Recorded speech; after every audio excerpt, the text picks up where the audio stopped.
Hey everyone, it's that Math Magician, and on this video, I'd like to look at another example of a function in function notation and see how we can take that and create a table of inputs and outputs based on that function. So let's start with the function f of x equals the square root of x minus 1. And what I want to do first on this example now is start by building the table at the beginning. Now, on the previous video, I created my table in a horizontal position. But for this video, I'm actually going to create it in a vertical position. Now, there's really no difference between the two, and it doesn't really matter whether it's in horizontal or vertical, just as long as you are creating the table. Now, I want to pick some data points that I want to use as my input values. So let's go ahead and test the points 0, 1, 2, and 3. Those are my Those are my 4 input values that I want to test for this function. So let's go ahead and work these problems out. I'm going to rewrite my equation. F of x equals the square root of x minus 1. Let's go ahead and put our first input value in of 0. X equals 0. So now I have f of 0 equals the square root of 0 minus 1, which is negative 1. And then I run into a problem, because you can't actually take the square root of a negative number. I'm not sure if you're aware of that, but it's actually impossible to take the square root of a negative number. So on my table here,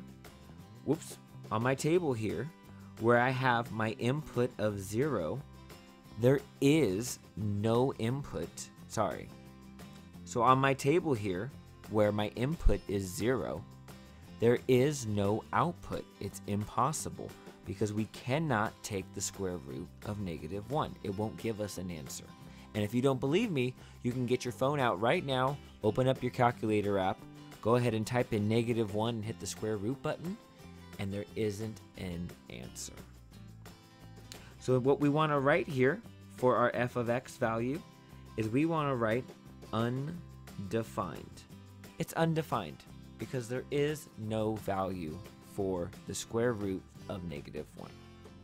All right, let's keep moving on, and let's go ahead and try our next problem. We have f of x equals the square root of x minus 1. Now we're going to plug in our input of 1. So x equals 1. Let's go ahead and solve this guy now. F of 1 equals the square root of, 1 minus 1 is 0, and we can actually find the square root of 0, because the square root of 0 is just 0. So I go over to my table, and now I know when x equals 1, my output is 0. Alright, let's keep moving here. I have f of x equals the square root of x minus 1. My next input on my table is x equals 2. So I plug in a 2 for all my x values, and we solve this. F of 2 equals the square root of, 2 minus 1 makes 1.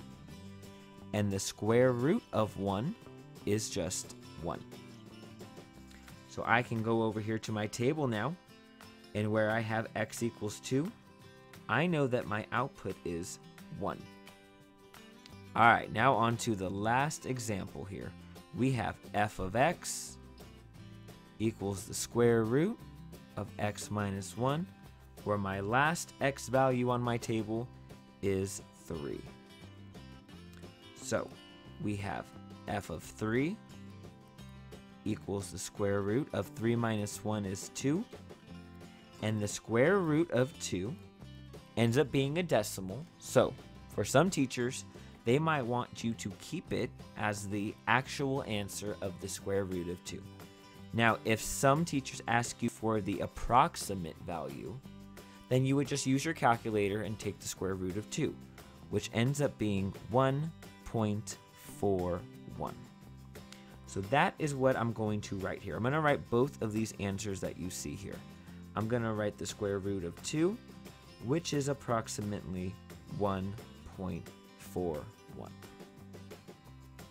All right, hopefully that helps you see how we can take a function in function notation and we can create a table based off of inputs that we use with the function.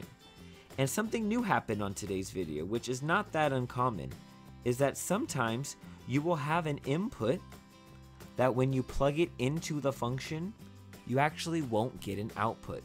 And that's okay. That doesn't mean you did anything wrong. That just means that that function doesn't have an output for that input. It's that Math Magician, and I'll see you next time.